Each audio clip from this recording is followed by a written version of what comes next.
ඉතින් මම කැමති දෙවියන් වහන්සේගේ වචනය සමග සම්බන්ධ වෙන්න. ඉතින් අපි අලුත් අවුරුද්දකට ඇවිල්ලා ඉන්නවා. මම විශ්වාස කරනවා ඔබ පසුගිය අවුරුදු වලත් දෙවියන් වහන්සේගේ සැලැස්ම ඔබේ දිවි ගමනට බලාපොරොත්තු වුණා වගේම මේ අවුරුද්ද තුලත් දෙවියන් වහන්සේගේ සැලසුම් ඔබේ දිවි ගමනට අත්‍යවශ්‍යයි. ආමේන්. කී දෙනෙක් විශ්වාස කරනවද දෙවියන් වහන්සේගේ සැලසුම් ඔබට සාර්ථකත්වයක් ගේනවා කියලා? ආමේන්. මොකද එහෙම නැත්නම් අපි කිතුණුවෙක් වෙන්නේ නැහැ. දේව වචනේ කියලා තිබෙන දෙයක් මිනිස්යාට හරිව පේන මාර්ගයක් තිබෙනවා. නමුත් බයිබලයෙන් අපට කියනවා මේ හරිව තිබෙන කියන්නේ මිනිස්ය මනසට හරිව පේන මාර්ගය බොහෝ වෙලාවට දෙවියන් වහන්සේගේ ඇස් ඉදිරියේ හරි නැහැ කියලා. ඒතර මේකෙන් කියන්නේ මිනිස්යාට ස්වාධීන මානසික තත්ත්වයක්, ස්වාධීනව සිතන්න, කල්පනා කරන්න, වැඩ කරන්න දෙවියන් වහන්සේ අවස්ථාවක් දීලා තිබෙනවා. නමුත් එතනින් උන්වහන්සේ බලාපොරොත්තු වෙන්නේ ඔහුට කැමති විදිහට දේවල් කරගෙන ජීවත් වෙන එක නෙවෙයි. දෙවියන් වහන්සේ අරමුණු කරගන්නේ ඔහු ස්වාධීනව ඉඳලා හැබැයි දෙවියන් වහන්සේගේ කැමැත්ත කුමක්දයි කියලා සොයා දැනගෙන ඒ දේ සොකීය කැමැත්තෙන් සිදු කරනවට. ඒ කියන්නේ උදාහරණයක් වශයෙන් කිව්වොත් දෙවියන් වහන්සේ මිනිස්යාව මැව්වේ දැන් මේ සමාජයේ තියෙන රොබෝවරු රිමෝට් එකකින් කන්ට්‍රෝල් කරන රොබෝලා ඉන්නේ. අන්න ඒ වගේ දෙවියන් වහන්සේ අපිව මවලා නැහැ. උන්වහන්සේ ස්වයං තීරණ ගැනීමේ අයිතියක් අපිට දීලා තමයි අපිව මවලා තියෙන්නේ. නමුත් උන්වහන්සේ වචනය අපිට දීලා දෙවියන් වහන්සේ මෙන්න මේ විදිහට ඔබ ගමන් කළොත් ඔබ සාර්ථක වෙයි කියන පණිවිඩයක් අපිට දේව වචනය තුලින් නිදහස් කරලා තිබෙනවා. දැන් අපි ඒක හොයලා ඒ මඟ යන්නට අවශ්‍ය වෙනවා. නමුත් මිනිස්සු බොහෝ වෙලාවට ඇදෙන්නේ තමන්ගේ කැමැත්තට, තමන්ගේ මානසික තත්ත්වයන් වලට. ඒකට හෙල්ප් කරන්නත් කෙනෙක් ඉන්නවා. ඒ කවුද? ඒ තමයි යක්ෂයා. අර ලස්සන පොතක් පහුගිය කාලේ ඔබට හම්බෙන්නේ නැති තමාරු බලලා ඇති මිනිසාගේ සිත කියලා. ඒකේ හදවතක් ඇඳලා තියෙනවා. එක පැත්තකින් යක්ෂයෙක් අදිනවා, අනිත් පැත්තෙන් දේවදූතයෙක් අදිනවා. බලේ වැඩි පැත්තට ඇදිලා යනවා. එහෙමනේ නේද? අර ඔය එක ඔය සංස්කෘතික උත්සවවල අර කඹයදීමේ තරඟේ තියෙන්නේ. මෙහෙ එතනින් නේද? දෙපැත්තට අදිනවා. අදිද්දි බලේ වැඩි පැත්තට තමයි ඇදිලා යන්නේ. අනිත් මිනිස්සු නිකාම විසි වෙලා යනවා. ඒ වගේ මෙතනදී එහෙමම වෙනව නෙවෙයි. මෙතනදී ඔබේ ස්වාධීන කැමැත්ත ගොඩක් බලපානවා. ඒ කියන්නේ ඔබ කුමකටද ඉඩ දෙන්නේ? ඒ දේ තමයි ඔබ තුල සිදුවන්නේ. ළඟ එක්කෙනාට ඕක කියන්නේ. මොකක්ද කිව්වේ? ඔබ කුමකටද ඉඩ දෙන්නේ? ඒ දේ තමයි සිදු වෙන්නේ. අනේ නිසා මේ ලෝකේ ජීවත් වෙන විට ඔබ මේ ගැන අවදියෙන්, මේ ගැන අවධානයෙන් සිටින්නට අවශ්‍යයි දෙවියන් වහන්සේගේ දරුවෙකු හැටියට. ඒ අවදිමත් භාවය නැති වුණොත් බොහෝ වෙලාවට ඔබ දන්නේ නැහැ ඔබ කොහෙද යන්නේ කියලා. මේ ගමනක අපි නිරත වෙමින් ඉන්න නිසා මේ ගමනේ ආරම්භයේම පොඩ්ඩක් ඔබ වරද්ද ගත්තොත් මේ ගමනේ අවසානයට යන විට ඔබ ගොඩාක් දුරස්ත භාවයට පත් වෙලා තියෙවි. පොඩ්ඩක් එහෙම වුණොත් ආරම්භයේ එච්චර එක පේන්නේ නමුත් අපි මම උදාහරණයක් වශයෙන් කිව්වොත් මම අර දොර ළඟට යන්න ඕන නම් මම ඒ කෙලින් යන්න ඕනේ. හැබැයි මම මේ ආරම්භයේ පොඩ්ඩක් හැරුණොත් මම වෙන පැත්තකට ගිහිල්ලා අර දුර ඈත් වෙනවා. ඉතින් මේ හැරීම එච්චර පේන්නේ නැහැ. මොකද දුර වැඩි නිසා. හැබැයි ගොඩක් කාලයක් ගියාට පස්සේ තමයි තේරෙන්නේ මම දැන් කොහෙද ඉන්නේ කියලා. අනේ නිසා අවුරුද්දක ආරම්භයේදී සෙනෙහවන්තේනි අපි සෝදිස් කර බලන්නට ඕනේ මම ගිය වසර තුල මොන වගේ ආවද, මට වැරදුණු තැන් මොනවද, මට පසුබට වුණු තැන් මොනවද, අතපසු වුණු තැන් මොනවද කියලා අපි විමසා බලා අපි දෙවියන් වහන්සේගේ සැලැස්ම වෙත නැවත හැරීමක් සිදු කරන්නට අවශ්‍යයි අලුත් අවුරුද්දක් උදා වන විට. අපි මිනිස්යන් හැටියට කාටවත් කියන්නට බෑ පසුගිය අවුරුද්දේ අපි හරිම දේවල් හොඳම දේවල් කළා කියලා. කාට හරි එහෙම කියන්න පුළුවන් නම් දෙවියන් වහන්සේට ප්‍රශංසා වේවා. හැබැයි මම විශ්වාස කරනවා 99%ක් විතර 99 තව 0.9 මම එකට එකතු කරන්න. අපිට කියන්න බෑ අපි ගත වුණු වර්ෂයේ දෙවියන් වහන්සේ බලාපොරොත්තු වුණු ස්ථානවලම අපි හිටියා කියලා. සමහර සුළු තැන් හරි වරද්ද ගන්නට ඇති. වැරදි මානසික තත්ත්වයන් වලට යන්නට ඇති, වැරදි ක්‍රියාවන් සිදු වෙන්නට ඇති, අතපසුවීම් වෙන්නට ඇති, මුඛය වැරදි දේවල් කතා කරන්නට ඇති, වැරදි තීරණ අරගන්නට ඇති. ගොඩක් දේවල් වෙන්නට සමහර බොරු කියන්නත් ඇති. දැන් වසරක් පාසා දෙවියන් වහන්සේ අපිව උන්වහන්සේගේ රාජ්‍යයට ලං කරගනිමින් තමයි සිටින්නේ. එතකොට උන්වහන්සේ බලාපොරොත්තු වෙනවා කිතුණුවෙක් හැටියට අපේ ජීවිතවල පරිවර්තනයක්, වෙනසක් ඒ ක්‍රිස්තුස් වහන්සේගේ ස්වභාවයට. ඒ නිසා මේ අවුරුද්ද ආරම්භයේ අපි මම ගැන සිතන්නට ඕනේ. හැමෝම කියන්නේ මම ගැන හිතන්නට ඕනේ. ඒ කියන්නේ මම ස්ථානගත වෙලා ඉන්නේ දෙවියන් වහන්සේගේ කැමැත්ත කියන ස්ථානයේමද? එහෙම නැත්නම් දේව වචනේ මම කැමති ලෝකෙක ඉන්නවද? මෙන්න මේ දේ තුල තමයි ඔබේ ආත්මිකත්වය තීරණය වන්නේ.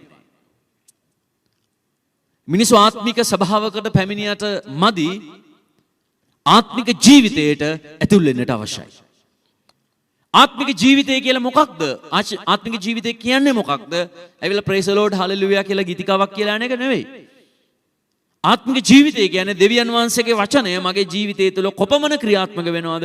එපමණ මම ආත්මික වෙසවිලා ඉන්නවා. එහෙම නැත්නම් හයියෙන් කෑ ගහලා ප්‍රශංසා කරන එක නෙවෙයි. හයියෙන් ගීතිකා ගායනා කරන එකත් නෙවෙයි. දේව වචනය ඔබේ ජීවිතයේ ක්‍රියාවේ යෙදෙන්නට අවශ්‍යයි. එවිටයි ඔබ ආත්මිකව එසවෙන්නේ. ඒ නිසා අපි ටිකක් බලමු අපේ ස්ථානගත වීම වැරදි තැනක තියෙනවා නම් අපි හරි තැන ස්ථානගත වෙන්නට මේ අවුරුද්දේ අදිෂ්ඨාන කරගමු. දෙවියන් වහන්සේගේ කැමැත්තට අපි මේ අවුරුද්දේ බාර වෙන්නට අවශ්‍යයි.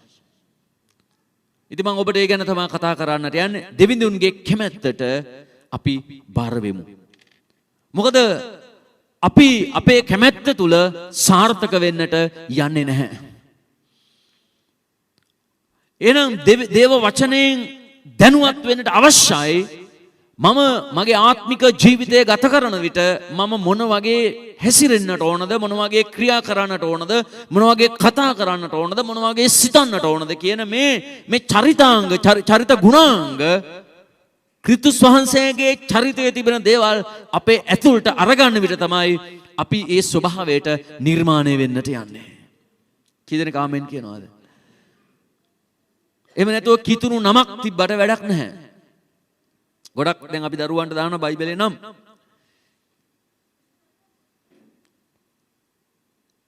නමුත් ඒ නමට ඔබින ජීවිතයක් නැත්තම් තේරුමක් නැහැ. ඒ නිසා මේ අවුරුද්දේ ඔබ සාර්ථක වෙන්නට යන්නේ ඔබේ ජීවිතේ ඔබේ කැමැත්ත කියන දෙය දෙවියන් වහන්සේගේ සැලස්ම උඩ තබන විටයි. අපි ගීතාවලිය 37 වෙනි පරිච්ඡේදයේ 5 වෙනි වගන්තිය වෙතට අපේ අවධානය යොමු කරන විට ගීතාවලිය 37:5 බලන විට දේව වචනය අපිට කියනවා ඔයාට තිබෙන මාර්ගය, ඔයා ඉදිරියේ තිබෙන මාර්ගය, ඔයා ඒකේ ජීවත් වෙන නැත්නම් තීරණ අරගන්න නායකයා වෙන්නේ නැතුව, ඒ කියන්නේ ඔයාගේ ජීවිත මාර්ගය ඔයා හසුරවන කෙනා වෙන්නේ නැතුව ඔයාගේ ජීවිත මාර්ගය දෙවියන් වහන්සේට බාර දෙන්නලු. අපි අහමුද වචනය? ඔබගේ මාර්ගය ස්වාමීන්ට බාර දෙව. උන්වහන්සේ කෙරෙහි විශ්වාසයද තබව. උන්වහන්සේ එය ඉෂ්ට කරනසේක. මේ අවුරුද්දේ ඔබට ස්වාමීන් වහන්සේ කතා කරන පණිවිඩය එයයි. තාගේ මාර්ගයේ ස්වාමීන්ට බාර දෙව. උන්වහන්සේ කෙරෙහි විශ්වාසයද තබව. උන්වහන්සේ එය ඉෂ්ට කරනසේක. ඒ නිසා මේ අවුරුද්දේ මේ පළවෙනි ඉරිදා ඔබ එන්න තීරණයකට. ඒ මොකක්ද? මම මගේ ජීවිතය පාලනය කරන්න යන්නේ නැහැ මේ අවුරුද්දේ. මම මගේ මුළු පාලනය දෙවියන් වහන්සේට බාර කරනවා. කී දෙනෙක් එකට එකඟ වෙන්නේ නැනවද? දැන් අත උස්සලා ආමෙන් කියවා වගේම ක්‍රියාවෙත් තියෙන්නට ඕන. දැන් බැරි වෙලාවත් ඔබ යමක් කරන්න යනකොට දෙවියන් වහන්සේ කියනවා මේක කරන්න එපයි කියලා. ඉතින් ඔබට එකඟද ඒකට? දැන් ඔබ මේක මේ හැමෝටම නෙමෙයි මම කියන්නේ. සමහර අයට දැන් අපි දේව කැමැත්තට බාර වුණාම උන්වහන්සේ කියන විදිහට ජීවත් වෙන්න එපා. දැන් කවුරු හරි රට යන්න යනවා. දෙවියන් වහන්සේ කියනවා ඔය යන්න එපයි කියලා. මොකද ඇන්නේ හදවතට? අනේ මන්ද එතකොට මොකද ගොඩක් වෙලාවට අපි ගන්න තීරණවල අපි තදින් බැඳිලා ඉන්නවා. හරිද? හැබැයි අපිට පේන්නේ ඒ වර්තමානය අපි ගන්න තීරණ හරි කියලා. මොකද අපේ ඇස් ඉදිරියේ අපිට හරිව නොපෙනුනොත් අපි තීරණ ගන්නෑ. නමුත් අපි පැහැදිලිවම දකිනවා දැන් මේ කියන විදිහට තාගේ මාර්ගයේ ස්වාමින්ට බාර දෙව කිව්වොත් ඒ කියන්නේ මගේ ජීවිතේ මට තීරණයක් ගන්න අයිතියක් නැහැ කියන එකයි මේ කියන්නේ. ඒතර ඔබ ආයෙනම් දෙවියන් වහන්සේ ස්වයං තීරණ ගැනීමේ අයිතිය මේ කියලා මේ කියනවනේ. ඒතකොට දැන් මොකද්ද මේ ආයෙ කියන්නේ? ආයෙ කියන්නේ මේකයි. දැන් ස්වයං තීරණ ගැනීමේ අයිතිය දුන්නේ පළවෙනියා කවුද? ඒ කියන්නේ ස්වයං තීරණ ගැනීමේ අයිතිය ලබාගෙන වරද්දාගත්ත පළවෙනියා කවුද? ආදාම්. එතකොට දැන් අපිට ගීතාවලියෙන් කතා කරන්නේ උත්පත්ති පොතේ අත්දැකීමත් එක්ක. ඒකයි ප්‍රශ්නය. ඉතින් එහෙම නේද? දෙවියන් වහන්සේ මේ උත්පත්ති පොත නැතෝ ගීතාවලියෙන්ද බයිබලයේ පටන් අරගත්තේ නැහනේ. ඒ නිසා උන්වහන්සේ දැක්කා මේ ස්වයං තීරණ ගැනීමේ අයිතිය කරන කොටගෙන ආදාම් වරද්දගත්තා. ඔහුගේ වරද්ද ගැනීම නිසා මුළු මිනිස් සංහතියටම ඒ වරද බලපෑවා. ඒ නිසානේ දෙවෙනි ආදාම් ආවේ ලෝකෙට. යේසුස් වහන්සේ ආවේ ඒ පළවෙනි ආදාම්ගේ පාපයෙන් මිනිස් සංහතිය බේරගන්න. ඒ අකීකරුකමින් පාපවල් නෙමෙයි පාපය කියලා තමයි කියන්නේ. ඒ කියන්නේ අකීකරුකම. ඉතින් ඒකෙන් මිනිස්සු බේරගන්න උන්වහන්සේ ආවා ස්වර්ගෙන් මිනිසෙක් වෙලා. ඇවිත් උන්වහන්සේගේ ජීවිත පූජාවෙන් අපිට මේ පළවෙනි ආදාම්ගේ අකීකරුකමෙන් අපි මිදුවා. යේසුස් වහන්සේ අප වෙනුවට කීකරු වෙලා. ආමෙන්. උන්වහන්සේගේ කීකරුකම අපට ගැලවීම ගෙනාවා. අන්න ඒ නිසා දැන් ඒ දැක්කා වූ දෙවියන් වහන්සේ අපට ගීතාවලියෙන් කතා කරනවා. ඒ නිසා ඔයා අර ආදම්ගෙන් වැටුණු මානසික තත්ත්වෙන් හැදුණු වැඩුණු කෙනෙක් නිසා දැන් ඔයා ගන්න ස්වයං තීරණ ගැනීමේ අයිතිය තුල ඔයා සඵල වෙන්නට යන්නේ නැහැ. ඒ නිසා ඔයාගේ තීරණ හැම එකක්ම ස්වාමින් වහන්සේට බාර දෙන්න. අපිට ප්‍රඥාවක් නැහැ අපේ අනාගතය දකින්න. දෙවියන් වහන්සේගේ ආත්මය අපට යමක් එලිදරව් කළොත් මිස නැත්තම් හෙට දවස ගැන අපි දන්නේ නැහැ. අපිට පොත් ලියන්න පුළුවන් අතීතය ගැන. ඒ වගේම අපි හොඳටම දන්නවා වර්තමානය ගැන. නමුත් අපි කවුරුත් දන්නේ නැහැ අනාගතය. දැන් මම අහගෙන ඊයේ පෙරේදා මේ නිවුස් වල කියනවා සමහර දේශපාලඥයෝ අප්‍රේල් මාසේ වෙනකොට කැම හිගයක් එන්න යනවා නේද? මම හිතන්නේ ඒගොල්ලෝ ඕක දන්නේ ඊයේ පෙරේදා නෙමෙයි. අවුරුදු ගානකට ඉස්සෙල්ලා මොකද ඒගොල්ලෝ කාගෙන එනකොට ඒගොල්ලෝ දන්නවා රට විනාශයි කියලා. හැබැයි ඕක අන්තිම වෙලාවේ කියන්නේ. දැන් විවිධ ප්‍රකාශන කරනවා. මං ඇහුවේ නැහැ කාලෙකින් අර තරුකාරයෝ මොනවද කියන්නේ කියලා. අර පාර කියන තාරකාව කියලා කට්ටිය එන්නේ කරලියට. අර 2019 31 කරා කිව්වේ අර උඩ ටිකක් රැවුල තියාගෙන කෙට්ටු තරු ගයින හාදෙක් ඇවිල්ලා කිව්වේ රූපවාහිනියට නේද 2020 මාර්තු මාසයේ ඉඳලා අපේ රටට කිරි උතුරනවා කියලා. දැන් මේ අවුරුද්දේ 31 කරා මොනවා කිව්වත් දන්නේ නැහැ මේ පහුගිය පළවෙනිදා උදෑසන මේ තරු කට්ටිය ලංකාව ගැන. ඉතින් ඒ නිසා මේ විවිධ කතා කියනවා ජනවාරි මාසෙ මෙහෙමයි පෙබරවාරි මාසෙ මෙහෙමයි මාර්තු මාසෙ මෙහෙමයි කියලා මේ සුබවාදී මානසික තත්වයක් නම් ඔබට තියාගෙන ඉන්න බෑ මේ රටේ මිනිස්සුયો කතා කරන දේවල් ඇහුවොත්. ඒ නිසා අපිට තියෙන එකම බලාපොරොත්තුව දෙවියන් වහන්සේ විතරයි. වෙන නැහැ. කිසිම මිනිසෙක්ද කිසිම දේශපාලනයක්ද මොකුත් නැහැ. මොකද අපේ රටේ නායකයෙක් කියවන් දැක්ක මේ නිවුස් එකක් දානවා මේ පිටරට එක නිවුස් එකක්. ඒක මම හිතන්නේ ගොඩක් මේ ලංකාවේ ඈතට ෂෙයා වුණා. ජනාධිපති ශ්‍රී ලංකාවේ ජනාධිපති මෙන්න මේ වගේ කියලා දිනුයි කියලා. ඉතින් අන්තිමට හැබැයි මොකද මාව පත් කරේ කියලා. ඉතින් ඒ නිසා හරිද මේ ඔබේ විශ්වාසය තියන්නේ කවුරු ගැනද? ඒ නිසා අපිට තියෙන එකම බලාපොරොත්තුව දෙවියන් වහන්සේ පමණයි. වෙන බලාපොරොත්තුවක් නැහැ. ඒකට ඔබ අහන්න පුළුවන් ඉතින් රටක අර්බුදකාරී තත්ත්වයක්දී දෙවියන් වහන්සේ උනත් මොනවා කරන්නද කියලා. නැහැ. අපිට ඒකට හොඳ උදාහරණ බයිබලයේ තියෙනවා. සාගත කාලයන් වල වැන්දබුවන් ජීවත් කරපු විදිය අපි පහුගිය දිනවල ඇහුවා. ආමෙන්. ඉතින් ඒ නිසා දෙවියන් වහන්සේගේ ශක්තිය තමයි අපේ මේ අවුරුද්දේ අපිට තියෙන එකම ශක්තිය. වෙන කිසිම මිනිසියෙක් ගැන අපිට බලාපොරොත්තුවක් නැහැ. කිසිම දේශපාලනයක් ගැන අපිට බලාපොරොත්තුවක් නැහැ.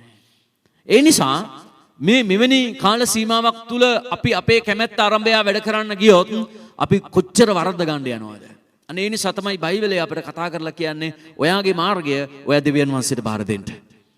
ඔයාගේ ස්වාමිත්වය ඔයාට තීරණ අරගැනීමේ ඒ අයිතිය ඔයා දෙවියන් වහන්සේගේ කැමැත්තට එකඟව භාවිතා කරන්න. අන්න එවිට තමයි උන්වහන්සේ ලස්සනට ඔයව රැගෙන යන්නට යන්නේ. අපි පහුගිය දවස්වල නත්තල් දිනවල දේව පණිවිඩය අසද්දී අපි ඇහුවා. මේ ලදරු යේසුස් වහන්සේව ඝාතනය කරන්න හෙරොද් සූදානම් වෙන විට දෙවියන් වහන්සේ මේ යෝසෙෆ්ට ස්වප්න හරහා කතා කරලා යාව මිසරට යවුවා. ඊට පස්සේ රජතුමා මැරුණාට පස්සේ ආපහු මිසරෙන් එන්න කියලා ස්වප්නකින් කතා කළා. ඒත් එක්කම හෙරොද්ගේ පුතා ඉන්න හින්දා ආය යෝසෙෆ් දෙවියන් වහන්සේගේ කැමැත්තට එකඟව තීරණයක් අරගත්තා. යුදේ පළාත් වලට යන්නේ නැතුව මේ අර නාසරෙත් පැත්තට යන්න.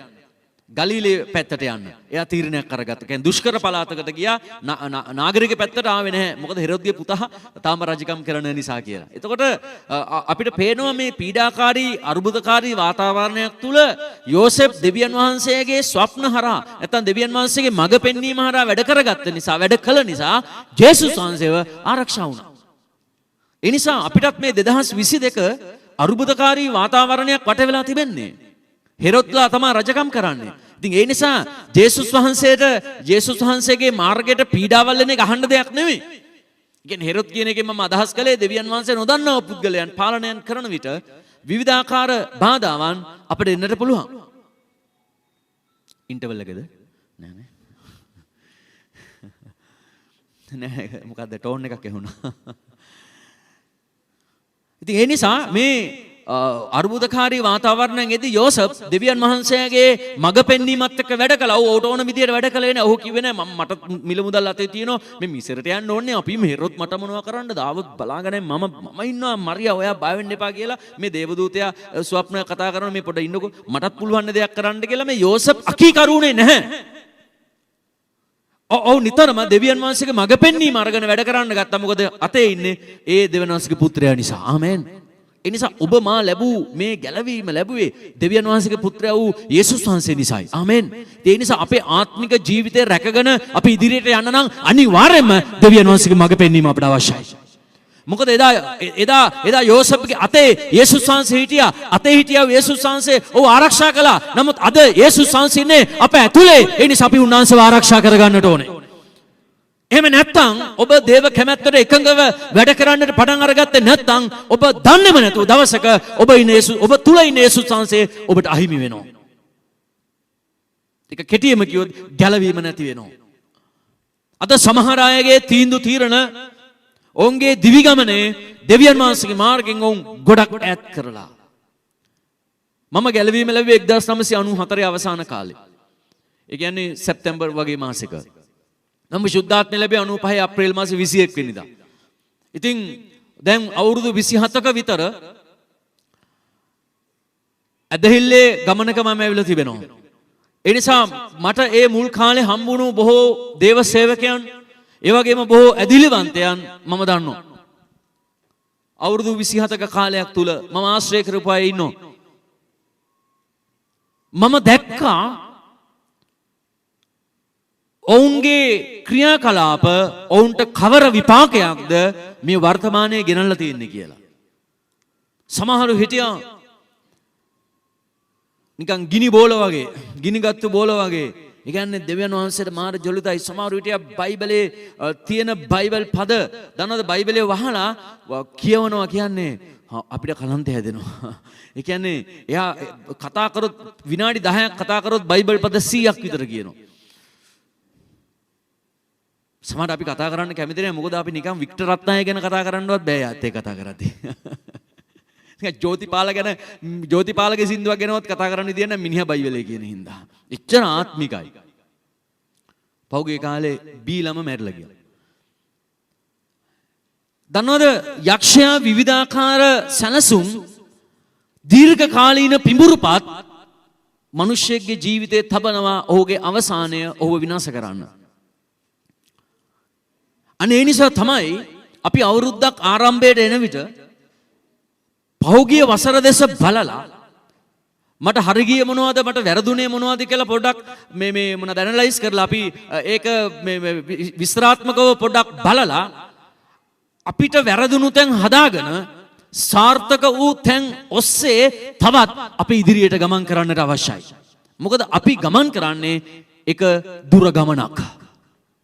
මේක මේ පොළවෙන් අවසාන වෙන්නේ නැහැ. මේක සදාකාලික ගමනක්.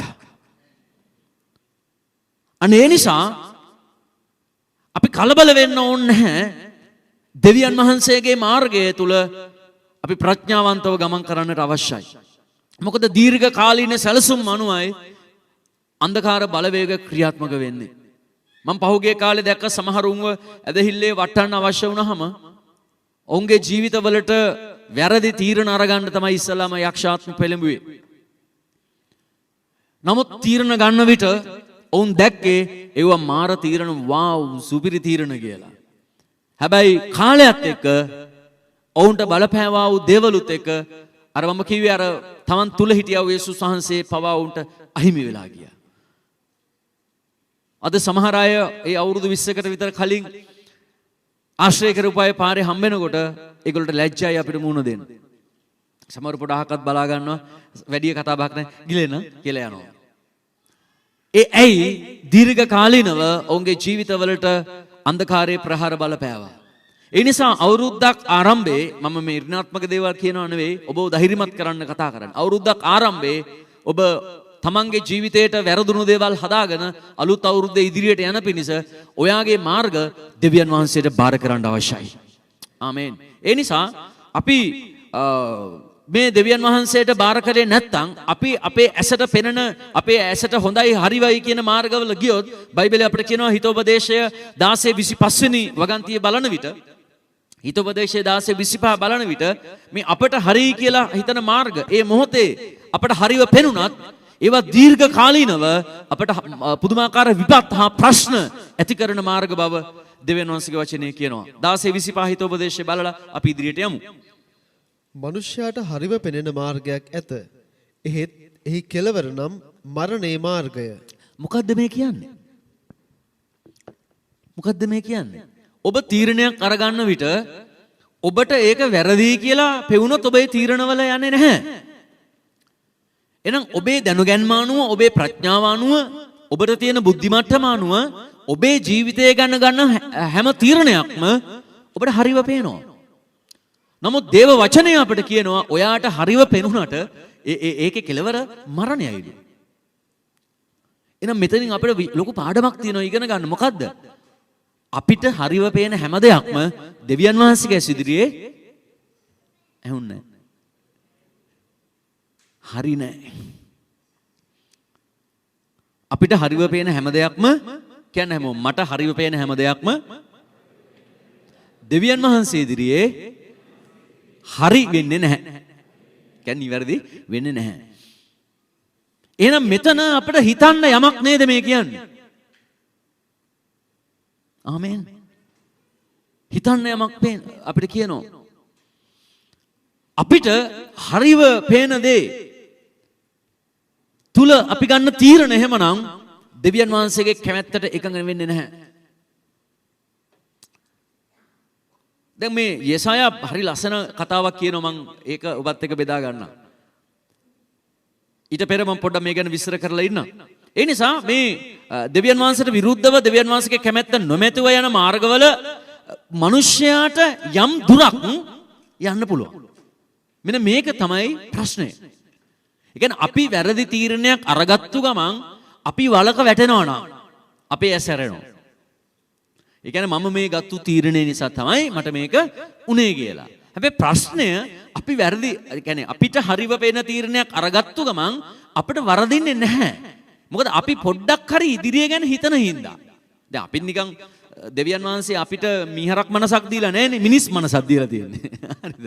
ඒ නිසා දැන් අපිටත් මොලයක් කියලා එකක් වැඩ කරනෝනේ. ඒතර අපිත් පොඩ හෙට දවස අනිත් දවස ගැන හරි හිතලා තමයි ජීවිත ගැන තීරණ අරගන්නේ. අනේ නිසා අපි ගන්න තීරණවල අපිට කෙටි දුරක් යන්න පුළුවන්. ඒ කෙටි දුර කියන්නේ මම දන්නේ ඒ තීරණෙත් එක්ක බලපාන්නේ ඒක සුමානයක්ද දෙකක්ද මාසයක්ද මාස පහක්ද අවුරුද්දද අවුරුදු පහක්ද අවුරුදු 10ක්ද මට දන්නේ නැහැ. හැබැයි කෙටි දුරක් අපිට යන්න පුළුවන් අපි ගන්න තීරණත් එක්ක. හැබැයි බයිබලයේ අපිට අවසානයේ තමයි කියන්නේ. ඒ කියන්නේ කෙලවර අපිට කියනවා අවසානයේ තියෙන මරණයක් කියලා. අවසානයේ තියෙන විනාශයක් කියලා. සමහරට ඔබේ මාර්ගවල අවුරුදු 20ක් විතර ඔබට හොඳට යන්නත් පුළුවන්. එතකොට ඔබ මේ මං ගත්ත තීරණේ බලන්නකො මට හොඳයිනේ ඈ කිසි ප්‍රශ්නයක් නැහැනේ ඈ හොඳ තත්ත්වයක මම ඉන්නවනේ කියලා. හැබැයි දවසක් එනවා ඒ තීරණය තමන්ගේ ජීවිතේට භයානක බලපෑමක් කරන දවසක්. අනේ ඒ නිසා මිනිස්සෙක් තමන්ට හරිව පේන මාර්ගයක නැත්තම් තමන්ට කැමති තීරණයක් අරගත්තාම ඒ තීරණේ ගත්තු ගමන් ඔහුට ඒකේ නපුරක් දකින්නේ නැහැ. ඔය හොඳක් වීගෙන යනවා පේනවා.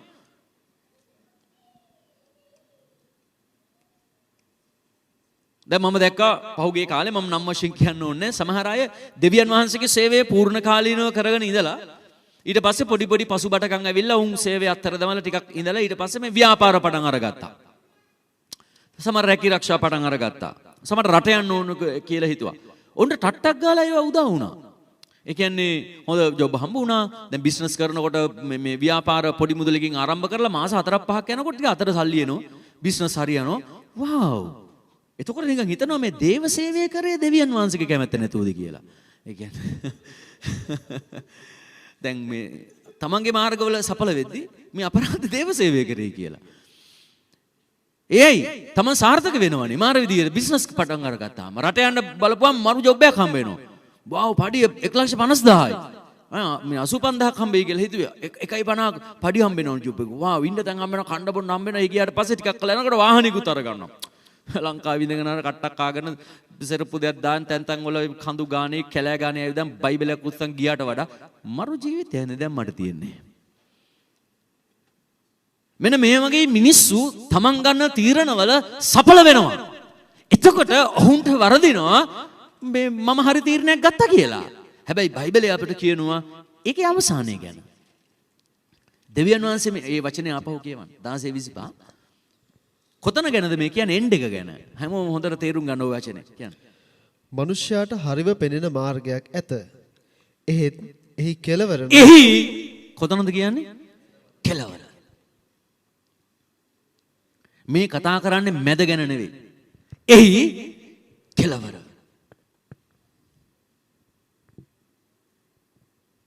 දැන් ඔබට වයස කීයද? ඔබ ගන්න අපි කියමු අවුරුදු 25 ඔබ තීරණයක් ගන්නවා. ඔබට පෙනේ ඕන අවුරුදු 30 යනකම් ඔබේ ජීවිත ගමන. අවුරුදු 5ක් ඔබ ඉස්සරහට පෙනේ. නැත්නම් අවුරුදු 10ක් පෙනේ. හැබැයි ඔබ තව අවුරුදු 50ක් 60ක් ජීවත් වෙන්න යනවා. අපි කියමු ඔබ අවුරුදු 80කින් මිය යනවා කියලා. එතකොට තව ඔබ අවුරුදු 55ක් 60ක් ජීවත් වෙන්නට යනවා. එතකොට දෙවියන් වහන්සේ කතා කරන්නේ තව අවුරුදු 60ක පස්සේ ඔබට වෙන දේ. එහි කෙලවර. එහි කෙලවර. මොකක්ද කියන්නේ කෙලවර? මරණේ මාර්ගය. මරණේ මාර්ගය. මරණය කියන්නේ කවුරුත් මැරෙනවා. හරිද? මේ කතා කරන්නේ ආත්මිකත්වය ගැන. ආත්මිකත්වය ගැන. මරණය ඉතින් කාටත් තියෙනවනේ. ඔක කියන්න ඕනේ නැහැ නේ. ඔක උත්පත්ති පොතෙම කියන උඹ මැරෙනවා කියලා. ඉතින් ආවයි කියන්න ඕනේ නැහැ. මේ කතා කරන්නේ ඔබ යේසුස් වහන්සේ නැතුව මැරෙන්න යනවා කියලා. කෙලවර. අනේ නිසායි භයානක වන්නේ. අපි දකිනවා දැන් මේ යෙසායා මෙන්න මේ විදිහට ඔක කතා කරනවා. යෙසායා 57 වෙනි පරිච්ඡේදයේ 10 වෙනි වගන්තියේ ඉඳලා. යෙසායා 57 10 ඉඳලා මේ හරි ලස්සනට මේක විස්තර කරනවා. අපි බලමු. නුඹේ මාර්ගයේ දීර්ඝකම නිසා නුඹ වෙහෙස වූෙහිය. එසේ වුවත් එය නිෂ්ඵලයයි නුඹ නොකී වෙහිය. නුඹේ අතේ ප්‍රාණවත්කම සම්බ වූ බැවින් නුඹ දුර්වල නූනෙහි. ඔය මම කියපු දේ තමයි මේ කතා කරන්නේ. හරිද? නුඹේ මාර්ගයේ දීර්ඝකම නිසා නුඹ වෙහෙස වුණා. ඒ කියන්නේ මෙතන කතා කරන්නේ නුඹේ මාර්ගය. දැන් නුඹේ මාර්ගයේ නුඹ දෙවියන් වහන්සේට බාර කරලා යන ගමනක් ගැන නෙමෙයි කතා කරන්නේ. මේ කතා කරන්නේ ඔයා ගත්තු තීරණවල ඔයාගේ ජීවිත මාර්ගය ගැන මේ කතා කරන්නේ. රයිට්? දැන් මේ දේශනාව අහන සමහර අය ඔබ ගත්තු තීරණ මත මේ මොහොත වෙද්දි ඔබ පීඩා වලින් ඇති. ඒකයි දෙවියන් වහන්සේ කතා කරන්නේ හැරෙන්න මේ අලුත් අවුරුද්දේ දෙවියන් වහන්සේගේ මාර්ගයට. දැන්වත් කෙලවරට යන්න ඉස්සර වෙලා. මොකද අර කෙලවරනේ විනාශය වෙන්නේ. ඒ නිසා දෙවියන් වහන්සේගේ කරුණාවේ කාලයක් තියෙනවා. මට වැරදුනා නම් හැරිලා එන්න. රයිට්? එහෙමත් නැතුව නිකන් අර හිතුවක්කාර වෙලා දැඩි තීරණයෙන් එහෙමම යනවා නම් මෙන්න මේ தත්ත්වයේ ඒසාය කියන තැනට එන්න යනවා. නමුත් ශුද්ධාත්මයන් වහන්සේට ස්තුති කරන්න ඕනේ.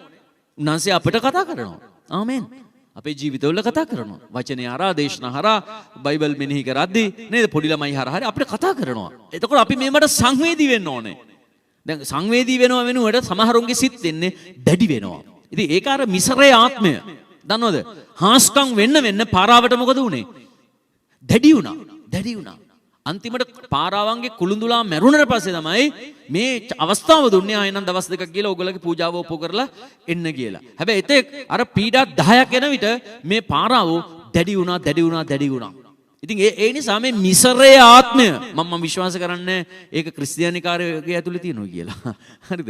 හැබැයි ඒ මිසරේ පාරාව තුල තිබුණා වූ දැඩිකමේ ආත්මය ක්‍රියාත්මක වෙන අයගේ ජීවිතයක් තියෙන්න පුළුවන් ඔය අතරේ 100ට එකක්වත්. එතකොට ඔවුන්ට දේවල් වන විට තව සිත දැඩි වෙනවා. දෙවියන් වහන්සේ කැමති හරවලා ගන්න. නමුත් ඔවුන් ඒවට සංවේදී නැහැ. ඒ දෙවියන් වහන්සේට අකීකරකමේ මාර්ගවල යන විට යම් ස්ථානවලදී දෙවියන් වහන්සේ උන්ට කතා කරනවා. යම් දේවල් වෙද්දී ඔවුන්ගේ ඔළුවට දානවා යමක් මෙන්න මේ වෙන්නේ ඔයාගේ වැරදි නිසායි කියලා. හැබැයි ඒ තැන්වල අර මිසරේ ආත්මයේ තියෙනකොට මොකද වෙන්නේ? සිත දැඩි ගණන් ගන්න. අනේ ඒක හරිම භයානකයි. එතකොට එන්ඩ් එකට යන්න ඉස්සර වෙලා අර අපි කලින් වචනේ බැලුවා වගේ අන්තිමයට යන්නට පෙර කරුණාව කියලා එකක් අපිට තියෙනවා. ඒක හරි වැදගත්. දෙවියන් වහන්සේ ඒක මිනිස්සුෙකුට දෙන්නා වූ උපරිම අවස්ථාවක් ඒක. අනේ එතනින් ඒ යූ ටර්න් එක ගහන්නට ඕනේ. ඒ කියන්නේ ආපහු හැරෙන්නට ඕනේ. වෙන පැත්තකට නෙවෙයි ආපු පාරටම. ඒ කියන්නේ උන්වහන්සේගේ මාර්ගයට. ඒකයි අද දවසේ පණිවිඩය. තාගේ මාර්ගයේ ස්වාමීන්ට බාර දෙව. ඇයි ඉන්නේ වෙන කොහෙවත් හින්දා. ඒ නිසා ඔබ නැවත හැරියෙන්නට ඕනේ. මෙතන කතා කරනවා නුඹේ මාර්ගයේ දීර්ඝකම නිසා නුඹ වෙසවුවේ. දැන් දෙවියන් වහන්සේ අත්හැර දමලා වෙනත් මාර්ගවලින් සාර්ථකත්වයේ අනාගතයේ හොයන්න යන විට ඒ මාර්ගයේ ඔබට වෙහසක් තියෙන බවයි ඒසාය කියන්නේ. අමාරුකම් තියෙනවා, අපහසුකම් තියෙනවා. ඔය පහුගිය දවස්වල මට කෙනෙක් හම්බ වුණා. නිකන් හේතුවක් නැතුව දෙවියන් වහන්සේව අතෑරියා. හේතුවක් නැහැ. ඊයේ පෙරේද මට මුණ ගැසුණා. මම වාහනේ නැවැත්තුවා. මම කොහෙද යන්නේ? මේ බෙහෙත් ගේන්න ගියා පාස්ටර්. මම කිව්වා ඇයි? මගේ ජොයින්ට් ඔක්කොම රිදෙනවා. මම කිව්වා ආතරයිටිස්ද? ඒ වගේ. වයසනේ තරුණ කෙනෙක්. ඉතින් මම කිව්වා අපි සෙනසුරාදා සුව මෙහෙ නැවත ආරම්භ කළා කියලා. ගිහින් කියලා වෙච්චරයි. තමන්ගේ මාර්ගවල තමන් වෙහෙස වෙනවා. දෙවියන් වහන්සේ අත්හැර දමලා යන මාර්ගවල තමන් සාර්ථක වෙන්නේ නැහැ. ප්‍රශ්නේ අර මම කිව්වේ මිසරේ ආත්මය ඔවුන්ට හදවතක් ඇති කරන්නේ විපත්ති පිට විපත්ති ආවත් අර යූ ටර්න් එකට එන්න කැමති නැහැ. අර ආය හැරිලා ස්වාමීන් වහන්සේ ගාවට ඇවිල්ලා පසුතැවිලි වෙලා ඒ නැවත ඒ ආත්මිකත්වයට ඇතුල් වෙන්න මනසක් එන්නේ නැහැ. ඒක තමයි මම කියන්නේ මිසරේ ආත්මය කියලා. ඕකට. දැඩි එච්චර. ඒක හරි අපරාධයක්. ඇත්තටම. එහෙම වෙන්නේ ඇයි දන්නවද? අවසානයේ භයානක වෙන්න. ඔබ දන්නවා පාරාවන්ගේ අවසානයේ මොකද වුනේ? ඊට පස්සේ අර නේද මේ රතු මුහුද දෙබෑ වෙලා දේවසනක ඔක්කොමල එකෙන් ඈතර වුණාට පස්සේ මිසරවරු එතෙන්ට ඇව්වා බැලුවා ෂා මරු පාරක් තියෙනවා කියලා සෙට් එකම ආවා. මේ ඊශ්‍රායල් වරු අල්ලගන්න. ඒ ඔක්කොමලා මුහුද මැදට ආවට පස්සේ මොනවද උනේ? වතුර එකතු වුණා. මේ ඔක්කොමලා මිය ගියා රතු මුහුදේ. අවසානය විනාශය. දැඩි වෙලා අවසානයේ විනාශය. එකක් දෙකක් වෙනකොට පාරාවන්ගේ සිත හැරුණා නම් ඒ මිනිහා ජීවත් වෙනවා. එහෙම නේද? එක පීඩාවක් දෙකක් එද්දී අනේ මේ සහෝදරයා මට වැරදුනා නේද? මේ මෙහෙමයි මම ඕගොල්ලෝ යන්න දෙන්නම් නේද? කියලා ඒ වගේ හැරුණා නම් නෑ. ඒ ආත්මයේ ස්වභාවය ඒකයි. ඉතින් ඒ නිසා මෙතන කියනවා නුඹේ මාර්ගයේ දීර්ඝකම නිසා නුඹ වෙහෙස ඌවේය. එතකොට මිනිසු වෙහෙසටපත් වෙනවා. තමන්ගේ මාර්ගවල ගිහිල්ලා අර ප්‍රශ්න මේ ප්‍රශ්න මේ ගැටලුත් එක්ක මානසිකව පීඩාවටපත් වෙනවා. මේ බාධාවටපත් වෙනවා. කලකිරෙනවා. එපා වෙනවා. අපි කියමු. නුඹ මා සිහි නොකොට ඉන්න. ඒ උඩ කොටස කියන්නේ නුඹ වෙහෙසෙව්වේ එසෙව්වත් ඒ එය නිෂ්ඵලයයි නුඹ නොකීවේ. ඔන්න ඕක තමයි භයානක. ඒ කියන්නේ තමන්ගේ මාර්ගවල ගිහිල්ලා ප්‍රශ්න කරදර ආවත් ඔබ කියන්නේ නැහැ අපරාධේ මම දෙවියන් වහන්සේව අතාරියේ නැත්තම් දෙවියන් වහන්සේට යාඥා කළේ නැත්තේ දෙවියන් වහන්සේත් එක්ක හිටියේ නැත්තේ අපරාධේ මම යන්න ඕනේ දෙවියන් වහන්සේ ගාවට මම නැවත සභාවට යන්න ඕනේ මම ඒ හිටියා වගේ මම නැවත ඉන්න ඕනේ කියලා හිතක් එන්නේ නැහැ. හිතක් එන්නේ නැහැ. ඒක තමයි ප්‍රශ්නේ. හරිද? ඒ නිෂ්ඵලයයි නුඹ නොකීවේ. ඒ කියන්නේ කොච්චර අමාරු වුණත් දුෂ්කරතා මත වුණත් ප්‍රශ්න කරදරාවත් පවුලක් නෑ යනවා. ඕව විසඳ ගන්න පුළුවන් අරයට කියලා මෙයාට කියලා නේ කාගෙන් අර උපදේශනයක් ලබාගෙන මම මගේ ගැටලු ටික විසඳ ගන්නම්. මට දෙවියන් වහන්සේවත් සභාවත් ඕනේ නෑ කියලා ඔයා හිතනවා. ඔයාගේ මාර්ගයේ වෙහෙස වුවත් ඒක නිෂ්ඵලයයි ඔයා කිව්වේ නෑ. කියමු. ඇයි නුඹේ අතේ ප්‍රාණවත්කම සම්භව වූ බැවින් නුඹ දුර්වල නුනේහිය. ඇයි එහෙම කිව්වේ නැත්තේ? ඔයාගේ අතේ ප්‍රාණවත්කම හම්බ වුණා. මොකද මේ අතේ ප්‍රාණවත්කම හම්බුණා කියලා කියන්නේ? ඒ කියන්නේ ඔයාට අර කලින් දෙවියන් වහන්සේ ආශිර්වාද කළ හින්දා ඔයා අතේ ඔය මොනවා හරි ඉඩම් නැත්නම් රත්තරන් බඩු ටිකක් නැත්නම් සල්ලි මිල මුදල් ටිකක් ඔයාට තියෙනවා. දැන් අත ශක්තිමත් වෙනවා කියන්නේ දැන් මිනිස්සු කතා කරන්නේ කොහොමද ජීවිතේ? අතේ සතේ නැහැ. නේ අත ගැන නේ කතා කරන්නේ. අතේ සතේ නැහැ කියන්නේ අර අතේ මේ මුදල් නැහැ. දැන් අතේ ප්‍රාණවත්කම සම්බුණා කියන්නේ අතේ සල්ලි තියෙනවා. එහෙනම් ඔයා අර කලින් දෙවියන් වහන්සේත් එක්ක ඉඳලා යම් බ්ලෙසින් එකක් ලැබුවා. යම් ආශිර්වාදයක් ලැබුවා. දැන් ඒක ජීවිතේ තියෙනවනේ. අන්න ඒ නිසා ඔයා දෙවියන් වහන්සේව අත්හැර දමලා ඔයාගේ මාර්ගවල ගියාට ඔයාට නිකන් ඒක නිෂ්ඵලයි වගේ තේරෙන්නේ නැහැ. මොකද අවශ්‍යතාවයට මුදල් තියෙන හින්දා. මේක මේ භයානක එලිදරව්වක් මේක. දන්නවද අපි සමහර ගන්න තීරණ දෙවියන් වහන්සේට වැරදි වුණත් ඒව තුල අපි දුවන්න උත්සාහ කරන්නේ අපේ ප්‍රාණවත්කමක් තියෙනවා. ඒව තුල යන්න අපේ හැකියාවක් තියෙනවා, බුද්ධියක් තියෙනවා, සමහරට මිල මුදල් තියෙනවා, යාන වාහන තියෙනවා. ඒ නිසා අපිට ඒක දෙවියන් වහන්සේට විරුද්ධ මාර්ගයක්ද කියලා දැනෙන්නේ නැහැ. මේක හරි භයානකයි. හරිද? නුඹේ අතේ ප්‍රාණවත්කම සම්පූර්ණ නිසා නුඹ දුර්වල වුණේ නැහැ. යම් කෙනෙක් ගැන මෙතන කතා කරන්නේ 11 වෙනි වගන්තිය. නුඹ මා සිහි නොකොට ඒක සිතට නොගෙන බොරු කීවේ කාට තැතිගෙන බය වෙලාද?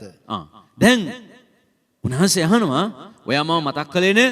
ඔයා මාගේ මාර්ගය සිතට අරගත්තේ නේ? ඔයා බොරු කීවා. දැන් ඔයා මෙම බොරු කීවේ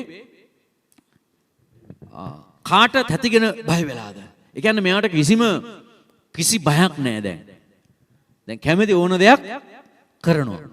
දේව බය පැත්තකවත් නැහැ. ඉස්සර නම් බෑ. හම්බු ස්වාමීන් වහන්සේ ඉන්නවා. බෑ මේ දෙවියන් වහන්සේට විරුද්ධව මට වැඩ කරන්න බෑ. ඒ වගේ මාරව දේව ගරුබියක් නේද?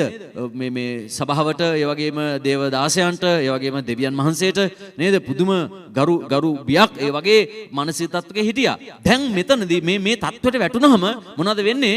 මේ බොරු කියනවා කිසි බයක් නැහැ. කාට බය වෙලාද? දෙවියන් අය කියනවා මම කාටවත් බය නැහැ. අපි කාටද බය වෙන්න ඕනේ? දෙයියන් විතරක් බය වෙන්නේ නැත් බලපන් දෙයියන්ට බයත් නැහැ.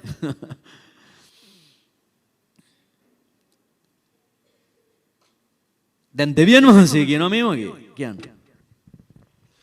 මම බොහෝ කලක්ම නිශ්ශබ්දව නොසිටියෙමි. දැන් මෙතන කියනවා අර කරුණාවේ කාලය ගැන. මම අර මුලින් කිව්වේ කරුණාවේ කාලය කියන්නේ මේ දේව මාර්ගය අතහැරලා යන අයට තියෙන කරුණාව ගැන, රයිට්? නැත්නම් මේ අපි ඉන්නේ ඔක්කොම කරුණාවේ කාලේ තමයි. අර හැරිලා එන්න දෙවියන් වහන්සේ chance එකක් දෙන කාලය ගැන උන්වහන්සේ කතා කරලා කියනවා මම බොහෝ කලක් නිශ්ශබ්දව සිටියා නොසිටියෙම්ද. ඉතින් දෙවියන් වහන්සේ කියනවා මම ඔයා මාව අත්හැර දමලා මගේ මාර්ගය අත්හැර දමලා මට තියෙන ගරුබිය අත්හැර දමලා ඔයා බොරු කියාගෙන නේද? ඔයා වැරදි මාර්ගවල ඕමම ගියා. මම නිහඬව හිටියා. මම පාඩුවේ හිටියා. කවුද මේ කියන්නේ? දෙවියන් වහන්සේ කියනවා මම නිහඬව හිටියා ටිකක්. බලාගෙන ඔයා හැරෙයි දැන් තේරුම් ගනි දැන් වෙනස් වෙයි දැන් මෙහෙම වෙයි කියලා දෙවියන් වහන්සේ බලාගෙන හිටියලු. ඊට පස්සේ උන්වහන්සේ කියනවා නමුත් නුඹ මා කෙරෙහි බයක් නැත. බලන්න කොච්චර ආදරේ දෙවිගෙනෙන්ද කියලා. චර බලාගෙන ඉඳලා අන්තිමට කියනවා නමුත් මම බැලුවා පුතා මෙච්චර කාලයක් උඹ මට බය නැහැ.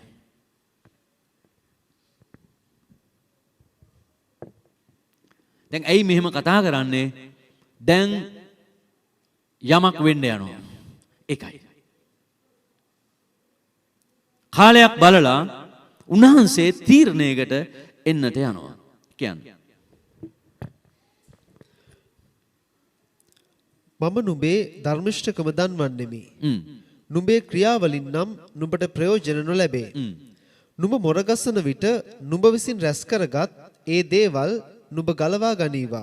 දැන් දෙවියන් වහන්සේ කියනවා මම ඔයාගේ ධර්මිෂ්ඨකම ගැන සිහි කරනවා. මොකද මම මෙච්චර කාලයක් බලාගෙන හිටියා ඔයා ධර්මිෂ්ඨකමේ මාර්ගයට හැරෙයිදෝ කියා. ඔයා හැරෙන්නේ නැහැ. ඒ නිසා මම කියන්නම් ඔයාගේ ධර්මිෂ්ඨකම ඔයාගේ ක්‍රියාවල් වලින් දැන් ඔයාට මෙතන ඉඳලා ප්‍රයෝජනයක් ලැබෙන්නට යන්නේ නැහැ. අර අතේ ප්‍රාණවත්කම හම්බුණා කියලා කිව්වනේ. දැන් අන්න ඒ ශක්තිය අන්තිමට කඩාගෙන වැටෙනවා. ඊට පස්සේ මොනවත් කරගන්න බැරි වෙන මට්ටමකට ජීවිතයේ අවතීර්ණ වෙනවලු. ඊට පස්සේ කියනවා නුඹේ ක්‍රියාවලින් උඹට ප්‍රයෝජනයක් ලැබෙන්නේ නැහැ. අර අතේ ප්‍රාණවත්කම බිඳ වැටුණා. ඒ කියන්නේ තමන්ට තියෙන මූල්‍යමය හැකියාවන් ඒව මේ ඔක්කොම කඩාගෙන වැටුණාට පස්සේ නුඹ මොර ගසන විට අන්න තැනට ඇවිල්ලා. මම මෙච්චර කල් නිශ්ශබ්දව හිටියා. උන්වහන්සේ කියනවා දැන් උඹට මොර ගහන්න වෙන මොහොතක් එන්නට යනවා.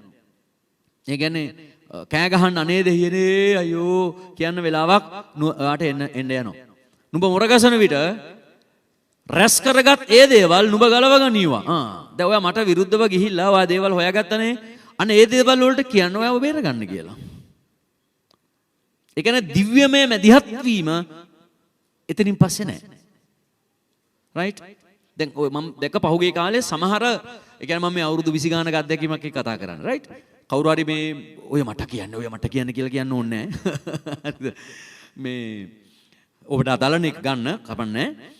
මොනවාද සමහර මේවනේ ගියපු අයට අවසාන වෙලාවේ මටත් ආරාධනා කරලා තියෙනවා. අනේ පාස්ටර් ඇවිල්ලා මෙයාට යාඥාවක් කරන්න පවුනේ පාස්ටර් මොනවනවත් ඉතින් දෙවියන් වහන්සේ අදහපු කෙනෙක්නේ පොඩක් එන්නකෝ යාඥා කරන්නකෝ. මම ගිහිල්ලත් තියෙනවා ඒ වගේ අයට යාඥා කරන්න. හැබැයි ස්වර්ගේ වැහිලා. කිසිම අපේ යාඥාවල් වලට උත්තරයක් හම්බුන්නේ නැහැ. ඒක තමයි මෙතන කියන්නේ. අර ඔයා රැස් කරගත්තු දේවල් අර හොයාගේ හිස් බෝතල් ටික ඒවට කියනවා ගලවන්න කියලා.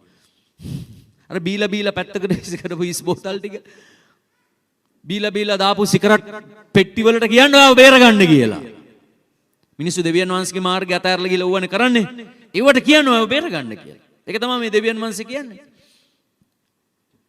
අපි ගියා යාඥා කරන්න සමහර අයට මේ වගේ ස්ථාන වලට පත් වුණාම දැන් මොර ගසනවා දැන් ඔපරේෂන්ද අරවද මෙව්වද ටිකක් භයානක දේවල් ඇවිල්ලා වට වෙලා. ඉතින් අපිට කියනවා ඇවිල්ලා යාඥා කරන්න අපි යනවා. අපි මිනිස්සු වශයෙන් යා කරපු පාපේ දෙවියන් වහන්සේත් එක්ක මනුස්සයරට තියවි. නමුත් අපි මිනිස්සු වශයෙන් මිනිසුට ආදරය කරන්න ඕනේ. ඒ නිසා මම ගියා යාඥා කරන්න. හැබැයි යාඥා කරාට පිළිතුරු නැහැ. ඒ ඇයි දෙවියන් වහන්සේ කියනවා ඔයා රැස් කරගත්තු දේවල් ඔයාව බේරගන්න. ඒ කියන්නේ මගේ මැදහත් වීම ඔයාට නැහැ. ඒ කියන්නේ ආත්මික සුවය ආත්මික ජීවනය නැත්නම් සුව කිරීමේ බලය දැන් අපි අලුත් ගිස්මේ දකිනවා මේ දේව සේවයට දෙවියන් වහන්සේ දුන්නා වූ දීමනා. ඒතර මේ දීමනා එයා වෙනුවෙන් ඔපරේට් වෙන්නේ නැහැ. කියන්නේ අපි දීමන ඇති මිනිස්සෙක් ගිහිල්ලා යාඥා කරත් අදාළ කෙනාට ඒක නිදහස් වෙන්නේ නැහැ. හේතුව මේ තැනට වැටුනහම ඒ කියන්නේ දෙවියන් වහන්සේගේ මාර්ග අත්හැර දමලා තමන්ගේ මාර්ග තුල ගියාට පස්සේ තමන්ට එන ගැටලු වෙනුවෙන් දිව්‍ය මදහක්කාරකම පවා අහිමි වෙන බවයි මෙතන කියන්නේ. මාව අතහැරලා ගියානේ ලොකු ගමනක්. අන්න ඒ ගමනේ ඔය රැස් කරගත්තු දේවල් වලට කියන්න ඔයව බේරගන්න කියලා. දැන් බලන්න මේ මගේ කුරුසේ ඇවිල්ලා ජීවිතේ පූජා කරන්න මිනිස්සු වෙනුවෙන් ඉදිරිපත් වුණු තැනන් වහන්සේ මෙහෙම මිනිස්සෙකුට කතා කරනවා නම් ඒ මිනිස්සයා දෙවියන් වහන්සේගේ හදවත කොච්චර වේදනාවට පත් කරන්න ඕනද? ඒ මිනිසා දෙවියන් වහන්සේට මොන වගේ බාධාවක් ඇති වෙන විදිහට ජීවත් වෙලාද? රයිට්? අපි ඊගව කොටස බලමු. ඒ සියල්ලම හුලඟට ගහගෙන යන්නේය. උන්වහන්සේ කියන උඹ රැස් කරපු දේවල් එක සුළඟටත් මදි එක ගහගෙන යන්න. ඒක යනවා සිංගාල යනවා. ඒ කියන්නේ දෙවියන් වහන්සේ නැතුව කරගත්තු දේවල් හුස්මකට පහව යන්නේය. නමුත් කියලා උන්වහන්සේ කියනවා මා කෙරේ විශ්වාස කරන්න. දේශය අත්කරගෙන මාගේ ශුද්ධ වූ කන්ද උරුම කරගන්නය. ආමෙන්. ඒ නිසා උන්වහන්සේ මොනවද කියන්නේ අපි අර මුල් ස්ථාන ගීතාවලි 37 5ට අපි නැවත ආවොත් රයිට් එතන ප්‍රකාශ කරන විදිහට ඒ නිසා උන්වහන්සේ කියනවා ඔයාගේ මාර්ගය දෙවියන් වහන්සේට බාර දෙන්න. අංක 1 තමයි බාර දෙන එක. අංක 2 කියනවා විශ්වාසයේද තබව. අද ගොඩක් අය දෙවියන් වහන්සේගේ මාර්ගයට බාර වෙනවා. දැන් මේ ජනවාරි මාසේ පළවෙනි ඉරිදා ඔබ මේ පණිවිඩ අහද්දී දැන් ඔබට තේරෙනවා මට දෙවියන් වහන්සේ නැතුව බෑ. මම දෙවියන් වහන්සේට මගේ ජීවිත ගමන මේ අවුරුද්ද මම බාර දෙනවා කියලා. ප්‍රශ්නේ දෙවෙනි කොටස කරන්නේ. මොකක්ද දෙවෙනි කොටස? තාගේ මාර්ගයේ ස්වාමීන්ට බාර දෙව උන්වහන්සේ කෙරෙහි විශ්වාසයද තබව. දැන් මාර්ගයේ බාර දුන්නාට විශ්වාස කරන්නේ. විශ්වාස කරන්නේ. දැන් මම දෙවියන් වහන්සේට මේ දේ බාර දුන්නානේ. උන්වහන්සේ මට මේක සාර්ථක කරයි කියලා විශ්වාස කරන්නේ නැතුව තමන්ගේ හැකියාව යොදවගෙන දඟලන්න යනවා. නමුත් උන්වහන්සේ කියන විශ්වාසයද තබව එවිටයි උන්වහන්සේ ඒක ඉෂ්ට කරන්නට යන්නේ කියලා. ඒ නිසා අපි දේව ආශිර්වාදය ලබාගෙන ජීවිත ගමන ඉදිරියට යද්දී අතරමඟ හැරෙන්න එපා. අතරමඟ වෙනස් මාර්ගවලට යන්න එපා. දැන් මේ අද දවසේ මේ අවුරුද්ද ආරම්භයේ ඔබ දෙවියන් වහන්සේට ඔබේ ඉස්සරහා කටයුතු බාර දෙනවා. හැබැයි මාස 3-4ක් ගිහිල්ලා අයි වැරදි දේවල් වලට ඔබ යොමු වෙන්න එපා. දෙවියන් වහන්සේගේ ශක්තිය අත්හැර දමලා ඔයාගේ ශක්තියෙන් යන්න උත්සාහ කරන්න එපා. මොකද ඒ පිනිස ආත්මික සටනක් මේ ලෝකේ තියෙනවා. වාතාවරණයක් තියෙනවා මේ ලෝකේ. යක්ෂයෙක් ඉන්න හින්දා ඔව් උත්සාහ කරනවා ඔබව නැවත ඇදලා දාන්න. ඒ නිසා ඔබ ප්‍රඥාවන්ත වෙන්න දෙවියන් වහන්සේගේ මඟ පෙන්වීමත් එක්ක දෙවියන් වහන්සේගේ මඟ පෙන්වීම ලබන සභාවත් එක්ක ඉදිරියට යන්න. මෙච්චර දුර ආවනේ ඒ වගේම ලස්සනට යන්න පුළුවන්. හැබැයි අර ඒ සැලැස්මට කීකරු වෙන්න. අපි උත්පත්ති පොතට අපේ අවධානය ගෙත් චුටි උදාහරණයක් බලලම අපි අවසන් කරමු. උත්පත්ති පොතේ 13 වෙනි පරිච්ඡේදයේ 10 වෙනි වගන්තියේ ඉඳලා අපි බලන විට මේ ආබ්‍රහම්ගේ ගමන ගැන ආබ්‍රහම්ට 12 වෙනි පරිච්ඡේදයෙන් දෙවියන් වහන්සේ ආබ්‍රහම්ව කැඳවනවා මේ ලස්සන ගමනක් යන්න. ඔහුත් එක්ක ලොත් එනවා. නමුත් අපි දකිනවා මේ ලොත් සහ ආබ්‍රහම් කියන දෙදෙනාම මේ ගමන තුල සඵල වෙනවා දෙවියන් වහන්සේගේ ආශිර්වාදය වුන්ට ලැබෙන නිසා. මොකද ඔවුන් ආරම්භ කළේ දෙවියන් වහන්සේගේ මඟ පෙන්වීමත් එක්ක ගමනක්. දෙවියන් වහන්සේ උත්පත්ති 12 දී ආබ්‍රහම්ට කතා කරලා කියනවා මොනවද කියන්නේ? ඔයාගේ ගෙවල් අතෑරලා නෑදෑයෝ අතෑරලා ඔයාගේ ඒ ගම රට ඔක්කොම අතෑරලා මම පෙන්වන දේශයට යන්න. ඔන්න ගමන පටන් ගන්නවා දේව මඟ පෙන්වීම එක. ආමෙන්. දැන් අපි කියමු මේ අලුත් අවුරුද්දේ ඔබ ගමන ආරම්භ කරනවා දෙවියන් වහන්සේගේ මඟ පෙන්වීමත් එක්ක. දැන් ඔබ එහෙම යද්දී ඔබ සඵල වෙනවා. ආමෙන්. දන්නවද දෙවියන් වහන්සේගේ මාර්ගයේ කවදාවත් මිනිසෙක් හිස් භාවයට පත් වෙන්න විදිහක් නැහැ. හැමෝම කියන්නේ ඕක. දෙවියන් වහන්සේගේ මාර්ගයේ මම හිස් වෙන්න විදිහක් නැහැ. දැන් කවුරු හරි කියනවා නම් මේ අනේ මන්ද අප්පා මේ කොච්චර යාඥා කළත් මට හරියන්නේ නැහැ සාර්ථක වෙන්නේ නැහැ කියලා ඒව බොරු. එක්කෝම කියන්නේ කවුරු හරි සල්ලි ඉල්ලන්නයි කියලා. හරිද? ඒක පොඩි ට්‍රික් එකක්. මේ කොහොමද? වැඩක් නැහැනේ. දැන් දන්නව එයාට ප්‍රශ්න කියලා. ඉතින් ළඟට එලා කොහොමද ජීවිතේ? වැඩක් නැහැනේ හරි අමාරුයි. ඔහොම කියන්නේ ඒ දන්නවද? අර මිනිහට කීයක් හරි දෙන්න වෙයි කියලා. එහෙම කියනවා නම් ඉතින් ඒක හරි දෙයක් නෙවෙයි හින්දා ප්‍රශ්නයක් නැහැ. හැබැයි ඔබ දෙවියන් වහන්සේගේ මාර්ගයේ නිෂ්ඵල වෙන්න බෑ. එහෙමනම් මේ බයිබලය දෙවියන් වහන්සේ ඔක්කොම බොරු වෙන්නට ඕනේ. මොකද බයිබලය කියන්නේ උන්වහන්සේගේ ව්‍යවස්ථාව රැඳවල් මෙනෙහි කරන මිනිස්සයා ආශිර්වාද ලද්දේ ඔහු දිය ඇලවල් ළඟ හිඳවෝ නියම කලට පළ දෙන නොමැලවෙන කොළ ඇති ගසක්කා සමාන වෙන ඔහු කරන සියල්ල සඵල වෙනවා. සඵල වෙනවා. එතකොට බයිබලය අපිට කතා කරන්නේ දෙවියන් වහන්සේගේ මාර්ගයේ සඵලත්වයේ මාර්ගය. ඒතර කවුරු හරි කියනවනේ දෙවියන් වහන්සේ ඇදෙව්වට මොකුත් අනේ මන් දන්නේ අප්පා. එහෙමනම් ඔබ යන්නේ ඔබේ මාර්ගයක. දෙවියන් වහන්සේ ගැන සීයේ තියන් යන්නේ කොහෙවත්. අර කතාවට කියන්නේ කොහෙද යන්නේ මල්ලේ පොල් කියලා කතාවක් කියනවා වගේ. හරිද?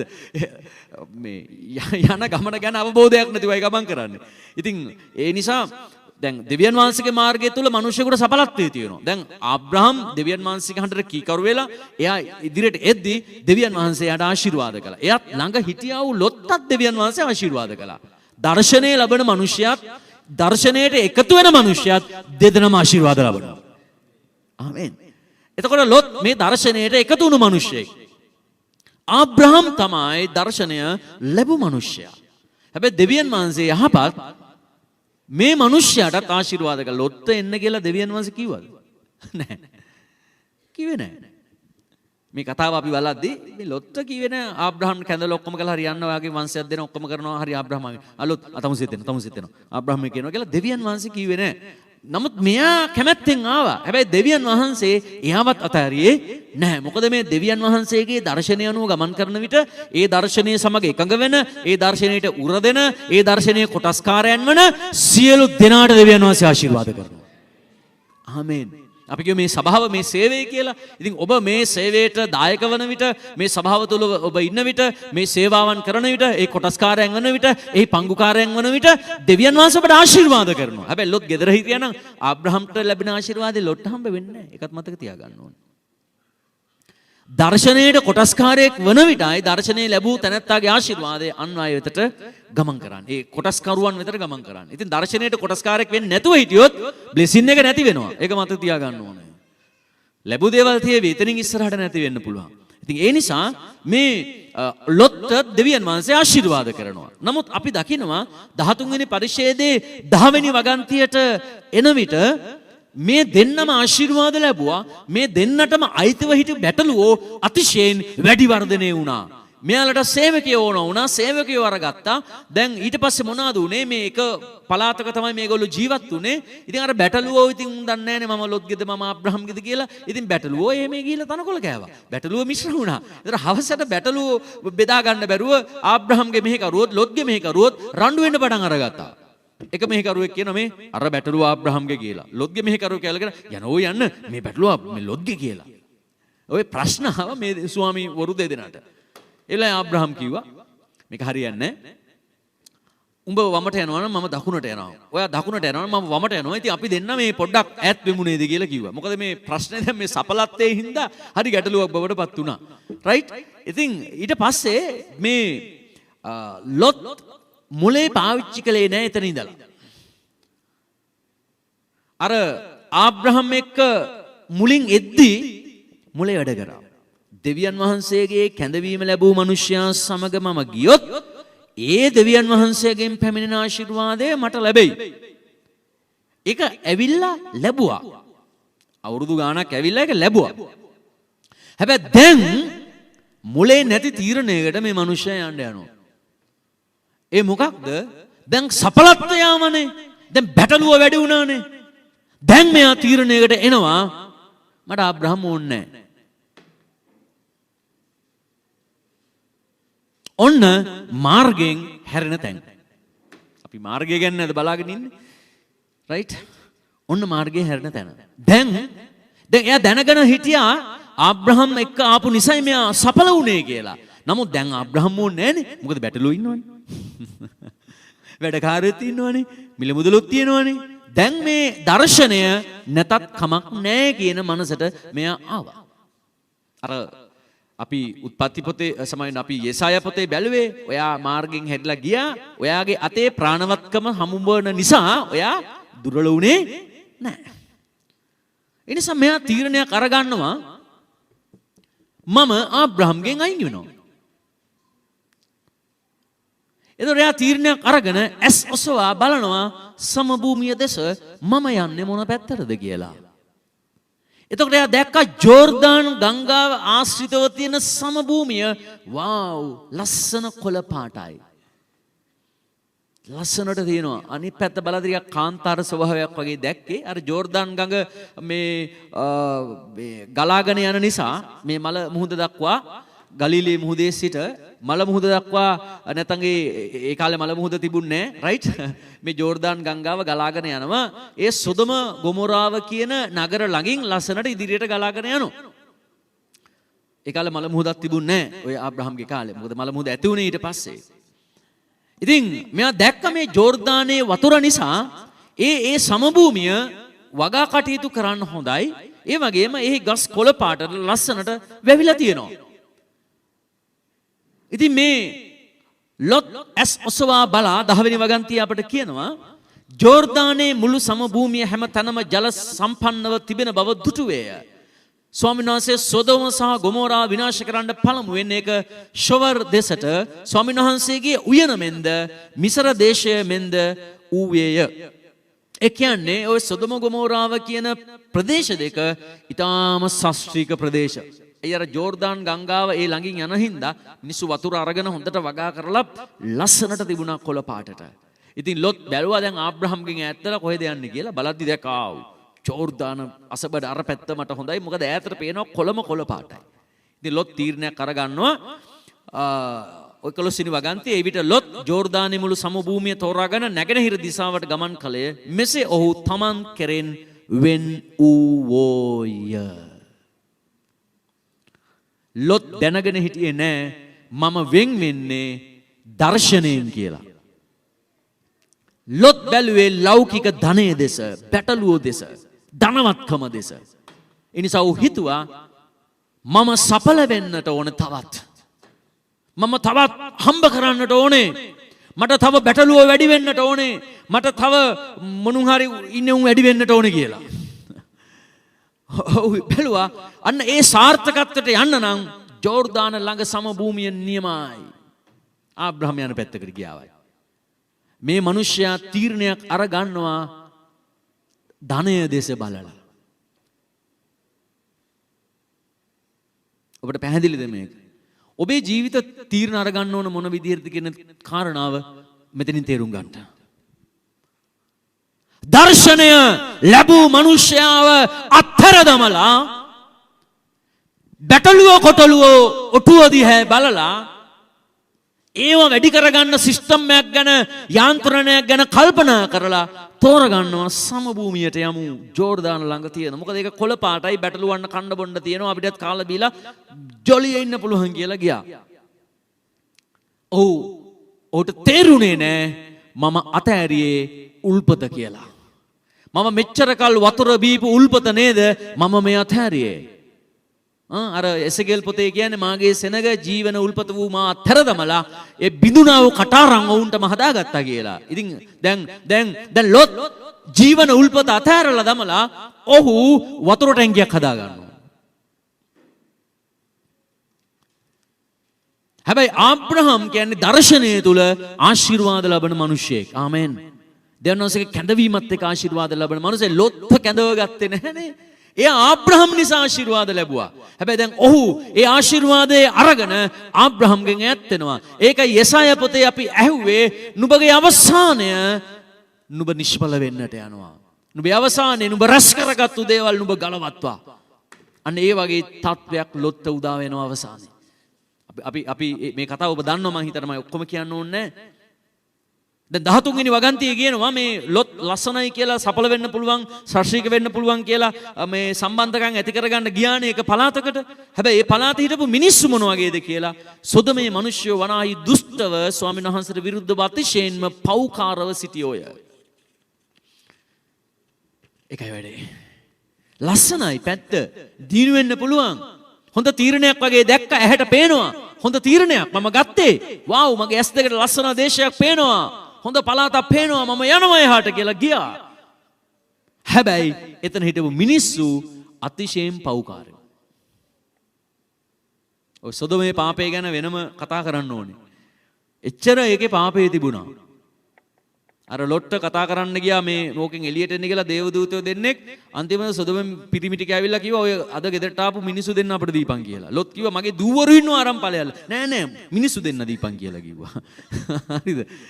ඒ වගේ මේ නුහර තිබුණු පාප අතිශය භයානකයි. හැබැයි ලොත් හිතුවා තීරණයක් ගත්තා ක්‍රියාත්මක කළා ගියා. ඔබ දන්නවා අන්තිමේ මොකද වුනේ කියලා. අන්තිමේ අපි අර ඉස්සලා වචනේ අන්තිමේ කාලයක් හොඳට හිටියා. හැබැයි ওই තීරණය තුල අවසානයේ මොකද වුනේ? යාගේ භාර්යාව ලුණු කණුවක් වුණා. අවසානයේ යාගේ දූවරු එයා කරන කොටගෙන එයා දන්නේම නෑ ගර්භණී වෙනවා. මෝබොප්සා අම්මුන් කියලා අමුතු දෙවියන් වහන්සේට විරුද්ධකම් කරන භයානක ජාතීන් දෙකක් එතනින් එළියට එනවා. ලොත්ගේ දූවරුන් තුලින්. කොච්චර භයානකද මේ ලොත්ගේ තීරණය බලන්න. එතකොට ඔහුගේ මාර්ගවල ඔහු කාලයක් සාර්ථක වුණා.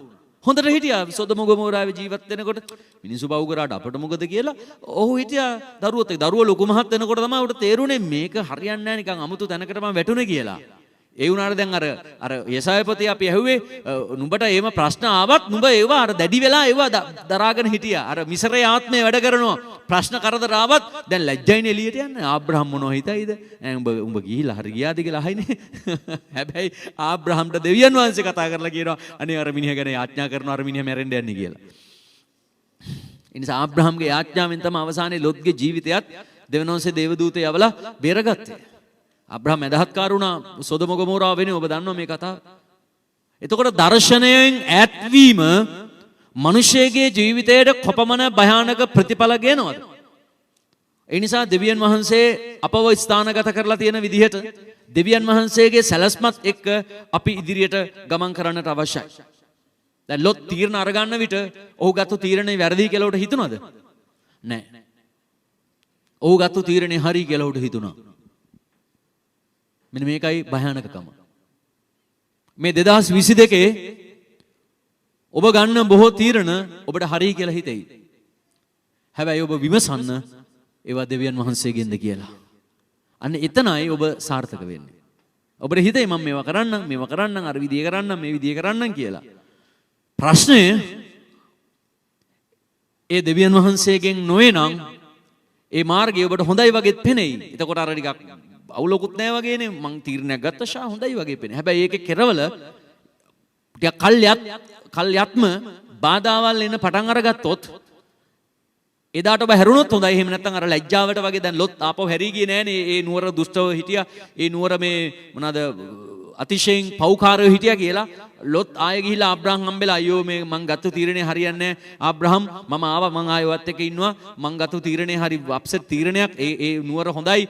ඔක්කොම සශ්‍රීකයි. හැබැයි ඉන්න මිනිස්සු අතිශය පෞකාරයෝ මං හරි භයානක තීරණයක් අරගත්තේ කියලා මේ පසුතැවිලා ආවේ නැහැ. එතන හිටියා. අන්න ඒකයි. අද මිනිස්සුන්ට තියෙනවා නම් පසුතැවිල්ලක් හැරීමක් අවසානයේ ලස්සනට ඉවර කරන්න පුළුවන්. කී දෙනෙක් ආමෙන් කියන්නේ නැහැ. නමුත් ප්‍රශ්නේ මේ ලොත් ආවේ නැහැ වගේ අද ගොඩක් අය තමන්ගේ මාර්ගවලින් හැරිලා ඉන්නේ නැහැ. නුඹේ මාර්ගවල දීර්ඝකම නිසා නුඹ වෙහෙස වුණා. නමුත් නුඹේ යතේ ප්‍රාණවත්කම සම්බන්ධ නිසා නුඹ නිෂ්ඵලයි කියලා හැඟුන්නේ නැහැ නුඹට. අන්න ඒ නිසා සමහර අය ලැජ්ජාවට හැරිලා ඉන්නේ මේ වරද පිළි අරගන්නේ නැහැ. අන්න ඒ වගේ ප්‍රශ්න තියෙන නිසා මිනිස්සු වැටුණු තැන් වලින් නැගිටින්නේ නැහැ. ඔය හිමු මෙහෙම කියලා තීරණ අර ගන්නවා. හැබැයි ඒකේ ප්‍රතිඵලය ටිකක් කල් යහපත් වගේ තියේවි. හැබැයි අවසානය අපි ඉස්සලා බැලුවේ එකයි ඒකේ අන්තිමය භයානකයි. දැන් ලොත්ගේ අවසාන කොටස තමයි භයානක උනේ. හොඳට හිටියා ඒ ගිහිල්ලා. හැබැයි අවසානයේ දෙවියන් වහන්සේ මේ නුවරවල් දෙක විනාශ කරන්න තියලා තිබුණා. ඊට පස්සේ දේව දූතයෝ ගිහිල්ලා මේගොල්ලෝට කිව්වා එන්න එළියට. පස්ස හැරිලා බලන්න නැතුව දුවන්න කිව්වා. හැබැයි අපි දන්නා ලොත්ගේ නෝන පස්ස හැරිලා බැලුවලු ලුණු කණුවක් වුණාලු. ඒක තාමත් අර මල මුද ගාව තියෙනවා. අවුරුදු 4000ක් විතර ඒක හැමෝම තියෙනවා අකීකරුකම පෙන්වන්න මිනිස්සුන්ට. දෙවියන් වහන්සේ ලකුණක් තියලා තියෙනවා. ඉතින් ඒ නිසා මේ මාර්ගයක් තුල අපි ගමන් කරන විට දෙවියන් වහන්සේගේ මාර්ග බවට අපට ඒවා ස්ථීර වෙන්නට ඕන. ඉතින් ඒ වැරදි තීරණය ඔහුගේ ජීවිතේ ලොකු බලපෑමක් කළා. ඉතින් ආරම්භයේ ඊටම ලස්සනයි. හැබැයි අවසානය ඊටම ශෝකජනක අවසානයක් ඔහුට වුණා. ඒ නිසා සෙනෙහවන්තය 2022 අවුරුද්ද මම දැන් අවසන් කරන්නට යනවා. මේ අවුරුද්ද ඔයා සඵල වෙන්නට යන්නේ දේව මාර්ගය තුල පමණයි. දර්ශනයත් එක්ක දෙවියන් වහන්සේගේ කැඳවීමත් එක්ක අපි 65 11 ගීතාවලිය බලන විට ගීතාවලිය 65 වෙනි පරිච්ඡේදයේ 11 වෙනි වගන්තිය බලන විට නව වසරේ ආශිර්වාදයන් ගැන ලියා තිබෙන්නේ මේ විදිහටයි. ඒ කියන්නේ දෙවියන් වහන්සේගේ මාර්ගය තුල තමයි ඔයාට සාර්ථකත්වයේ තියෙන්නේ. අපි මේක කියවලා අවසන් කරමු. ඔබ ස්වකීය යහපත්කම නැවති ඔටුන්නෙන් අවුරුද්ද සරසනසේක. ඔබගේ මාවත් වලින් සාරත්වය වැගිරේ. අන්න අපි හැමෝම ආමෙන් කියමුද? ඔබ ස්වකීය යහපත්කම නැමැති ඔටුන්නෙන් අවුරුද්ද සරසනවා. ඔබගේ මාවත් වලින් සාරත්වය වැගිරේ. එතකොට මිනිස්සෙක් සාර්ථකත්වයට ඇතුල් වෙන්නට යන්නේ කාගේ මාර්ගවලද? දෙවියන් වහන්සේගේ මාර්ගවලයි. ඉතින් ඒ නිසා දෙවියන් වහන්සේගේ මාර්ගය තමයි ඔබගේ ජීවිත ගමනේ පැහැදිලිව වෙනසක් ඇති කරන්නට යන්නේ. ඉතින් දෙවියන් වහන්සේගේ මාර්ගෙන් මිනිසෙක් ඈත් වෙලා යන්න ගියොත් අර ලොත් ගියා වගේ තමන්ට අර බ්ලෙසින් එක තියෙන හින්දා ඒකේ අඩුවක් මොකුත් තේරෙන්නේ නැහැ. කාලයක් ඉන්න පුළුවන් ওই විදිහට. හැබැයි තව ටික කාලයක් ගියාට පස්සේ අවසානය අතිශය ශෝක ජනක වෙනවා. ඉතින් එතෙන්ට වැටෙනකන් ඉන්න එපා කියන එක තමයි මම කියන්නේ. මිනිස්සු හැරෙන්න ඕනේ. ඒ නිසා මේ අලුත් අවුරුද්දේ ඔබේ ජීවිතේ වැරදුනා නම් ඒ වැරදීම් හරිගස්සගෙන දෙවියන් වහන්සේගේ මාර්ගයට නැවත හැරෙන්න. ඒකයි මේ 65 11 කියන්නේ. ස්වාමින් වහන්සේගේ මාවත් වලින් තමයි සාරත්වය වැగిරෙන්නේ. ආමේන්. ඉතින් දෙවියන් වහන්සේ යහපත්කමින් අලුත් අවුරුද්ද සරසලා තිබෙනවා. ඒ මාර්ගයෙන් දෙවියන් වහන්සේගේ මාර්ගයෙන් තමයි යහපත්කම ලැබෙන්න යන්නේ. ඒ නිසා අපි පටන් ගත්ත වචනෙට නැවත આવොත් තාගේ මාර්ගයේ ස්වාමින්ට බාර දෙව උන්වහන්සේගේ විශ්වාසයද තබව උන්වහන්සේ ඉෂ්ට කරනසේක. ඒ නිසා ලොත් වගේ අතරමඟ හැරී යන්නේ නැතුව එහෙම හැරී ගියා නම් නැවත හැරිලා එන්න දෙවියන් වහන්සේ අද ඔබට අඬගසනවා. ඔබ හිටපු ස්ථානයේ ස්ථානගත වෙන්න උන්වහන්සේගේ මාර්ගය තුල ඉන්න අන්න ඒ විට උන්වහන්සේ විශ්වාස කරන්න උන්වහන්සේ ඔබ මේ අවුරුද්දේ ලස්සන ආශිර්වාදයක් තුලින් ඉස්සරහට යන්නට යනවා. ඒ නිසා තීරණ ගන්න විට දෙවියන් වහන්සේගේ කැමැත්තට එකඟව තීරණ අරගන්න. අන්න ඒ තුල තමයි ඔබ ඒ සාරත්වය, ඒ සඵලත්වය ඔබ මේ 2022 භුක්ති විඳින්නට යන්නේ. අපි නැගිටමු යාඥා කරමු.